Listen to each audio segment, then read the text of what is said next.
નમસ્કાર વિદ્યાર્થી મિત્રો, કેમ છો? મજામાં? તો ધોરણ 9 આપણે લાસ્ટ પહેલા પાઠની અંદર બાષ્પીભવનની ચર્ચા કરી હતી, એના પ્રશ્નોની ચર્ચા કરી છે મિત્રો. હવે આપણે નવા પાઠની અંદર ફિઝિક્સનો એક પાઠની શરૂઆત કરી છે. પાઠ નંબર 8 ગતિ.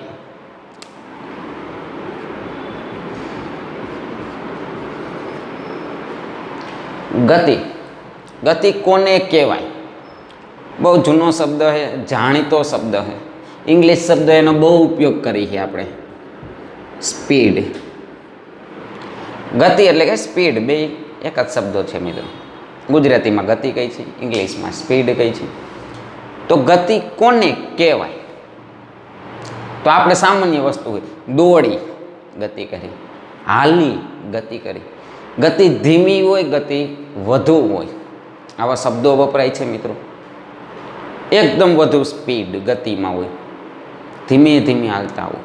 તો આ બધા ગતિની વ્યાખ્યા નથી, ગતિનું એક માપ હતું. શું હતું મિત્રો? ગતિનું માપ હતું. ગતિ કોને કહેવાય? ગતિની વ્યાખ્યા શું છે? ગતિ એટલે હકીકત શું છે? ગતિ વિજ્ઞાનની અંદર ગતિ કોને કહેવાય? તો એની એક ચોક્કસ વ્યાખ્યા છે કે ગતિ ક્યારે કરે છે પદાર્થ, એવું કહી શકો તમે.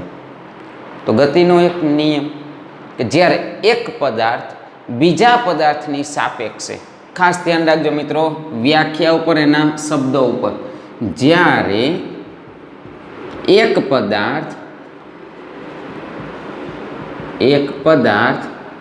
બીજા પદાર્થની સાપેક્ષે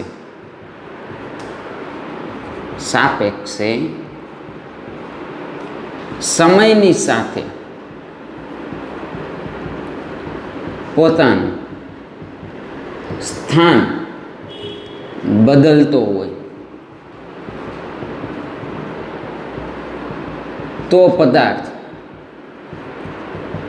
ગતિ કરે છે તેમ કહેવાય.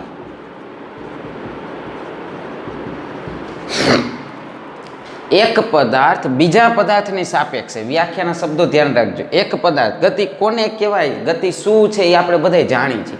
ભૌતિક વિજ્ઞાનની અંદર એની સ્પષ્ટ વ્યાખ્યા શું છે, હકીકત શું છે, ગતિ કેને કહીએ આપણે?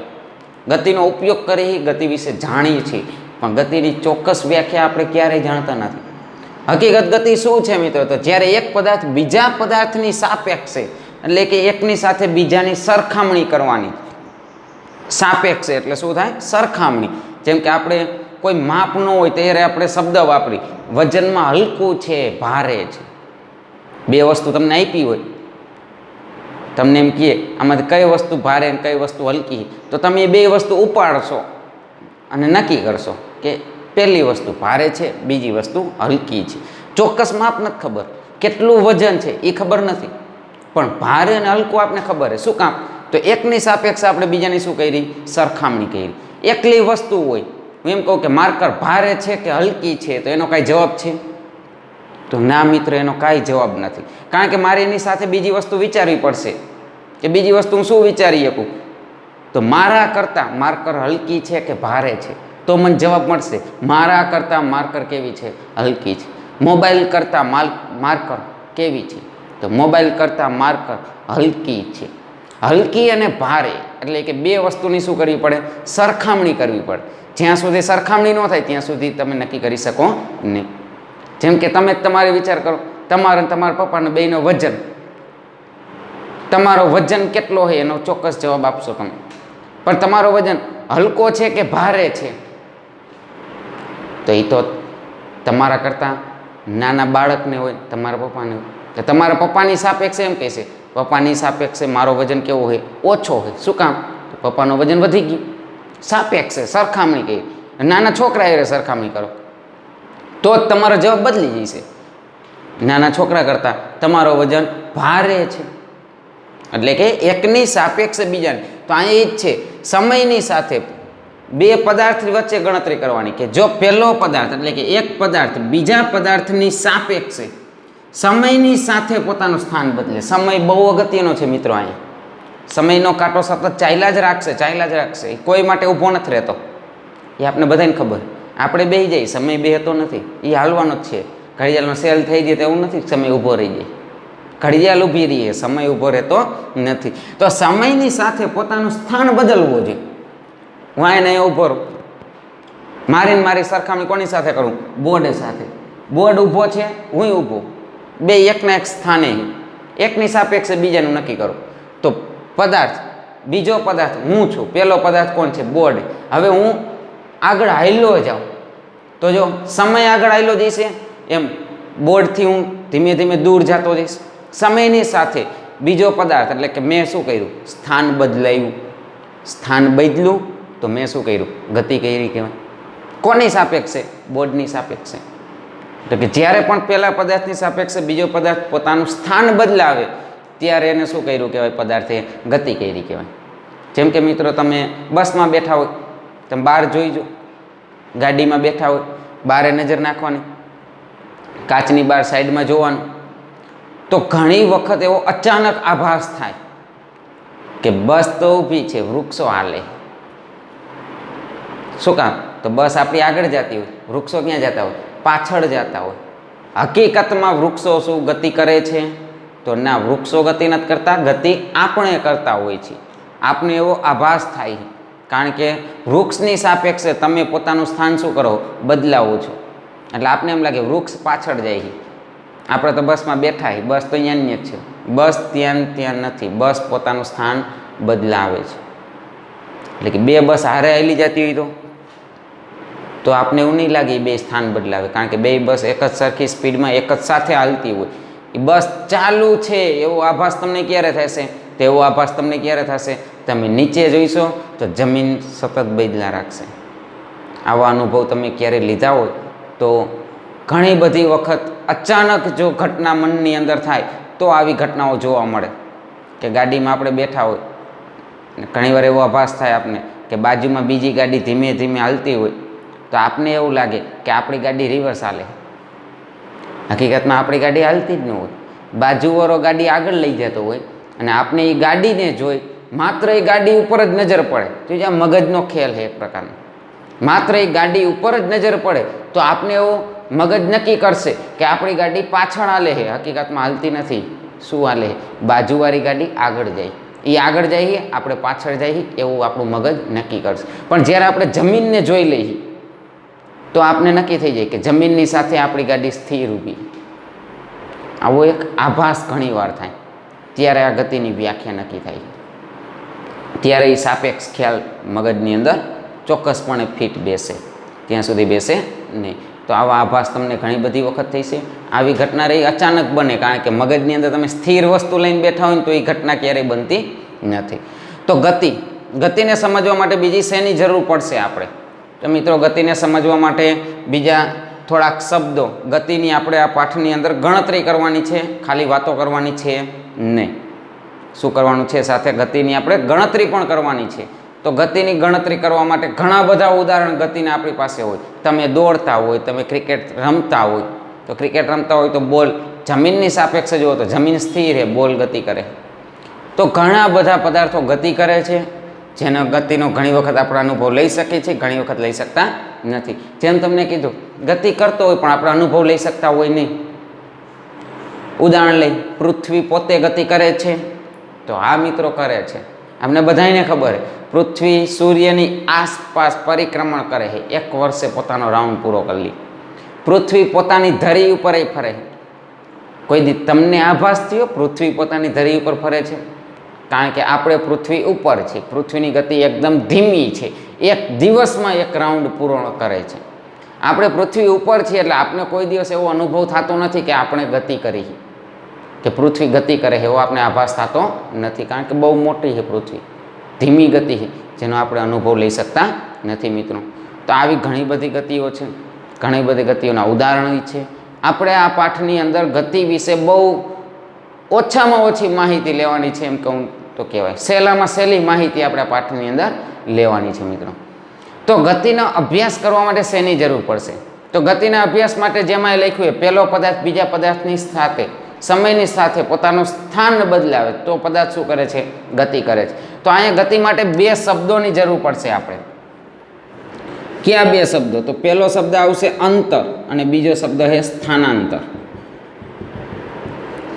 અંતર અને સ્થાનાંતર આ બે વચ્ચે શું છે મિત્રો? અંતર કોને કહેવાય? સ્થાનાંતર કોને કહેવાય? હવે આપણે ગમે ત્યાં બહાર જતા હોય તો આપણે ઇંગ્લિશ શબ્દ વાપરીએ, ડિસ્ટન્સ.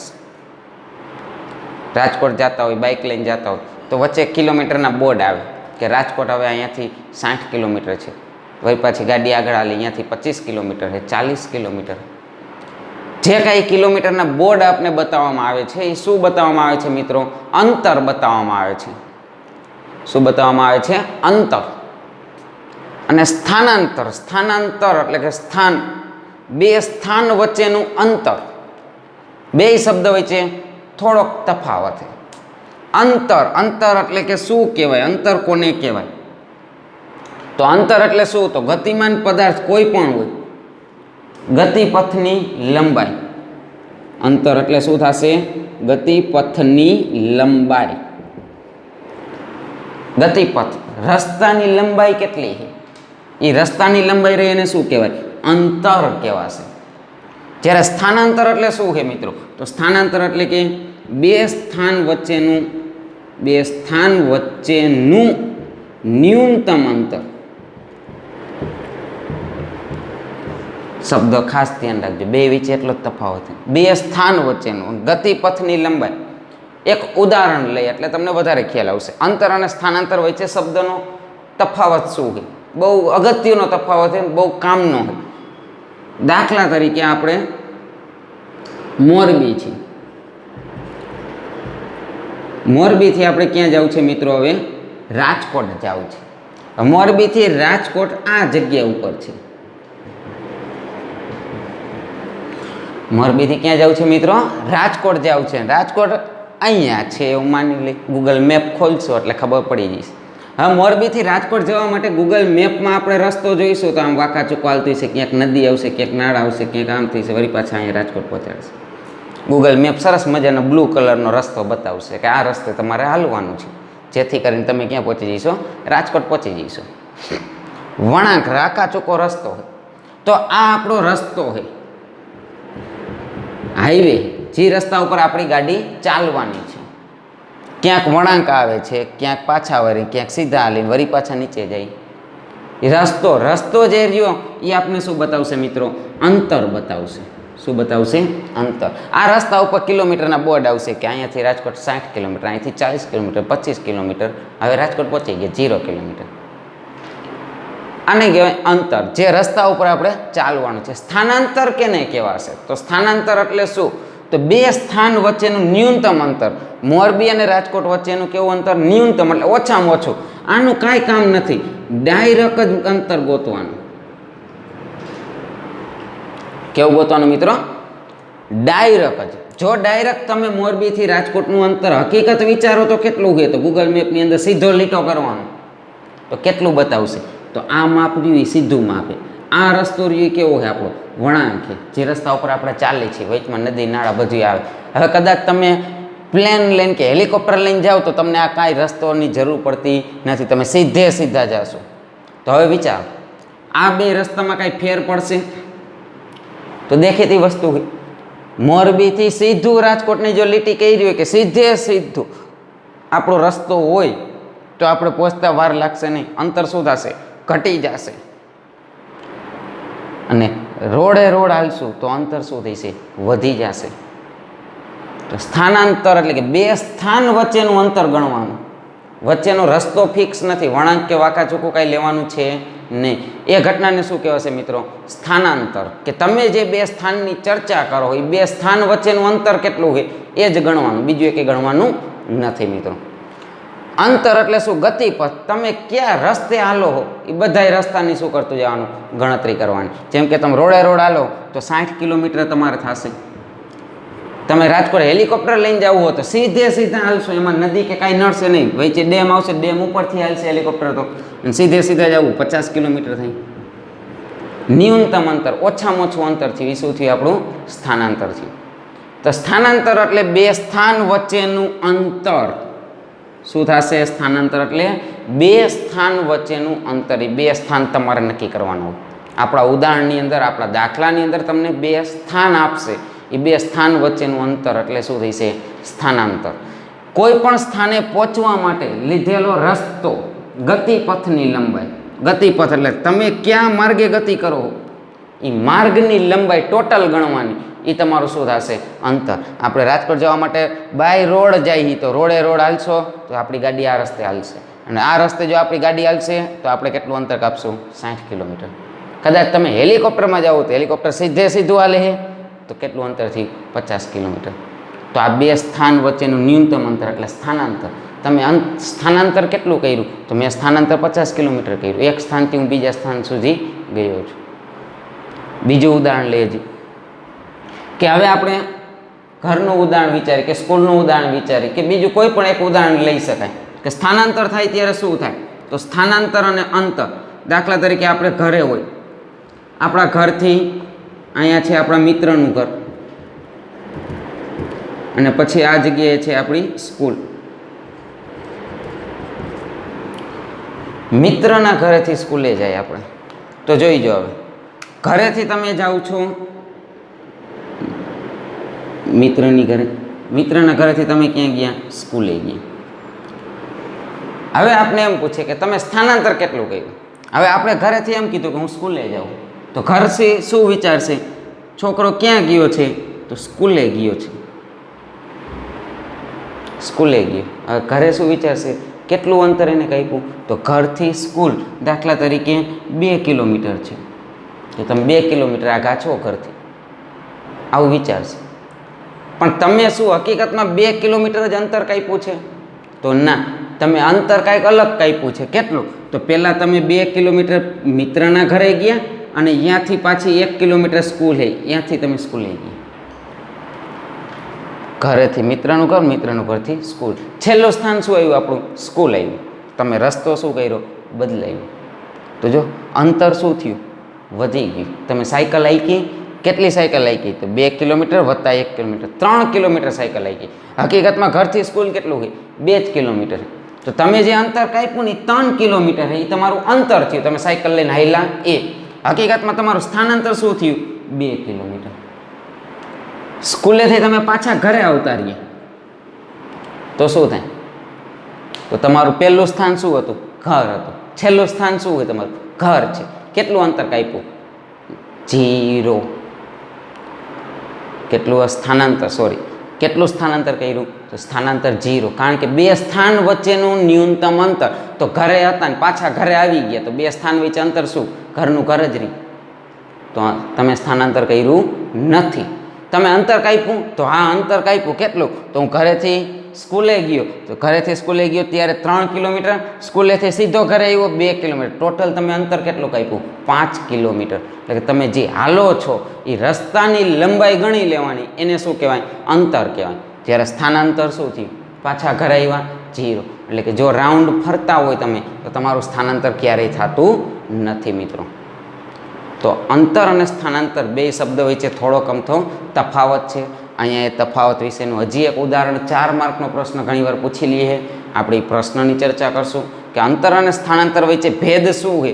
તો ભેદ આ જ છે. બીજો પ્રશ્ન એમાં પૂછાય કે અંતર અને સ્થાનાંતરનો એસઆઈ એકમ શું થાય? તો એસઆઈ એકમ ક્યારે પૂછે મિત્રો તો એસઆઈ એકમની ચિંતા કરવાની નથી. કારણ કે અંતર સ્થાનાંતર હોય તો બે સ્થાન વચ્ચેનું અંતર જ માપવાનું. પણ કેવું અંતર છે? ન્યૂનતમ અંતર. અને આ ખાલી અંતર, બે અંતર જ છે, લંબાઈ જ છે, તો એનો એસઆઈ એકમ ફિક્સ રહેશે. કયો થશે એસઆઈ એકમ? મીટર, જેની સંજ્ઞા લેવાશે એમ. એસઆઈ એકમ કયો થશે મિત્રો? મીટર, જેની સંજ્ઞા શું લેવાશે? એમ એની સંજ્ઞા છે. કયો એકમ છે? એસઆઈ એકમ. ઇંગ્લિશમાં કહેવાય system of international unit. International આખા વિશ્વની અંદર એક જ એકમ વપરાતો હોય.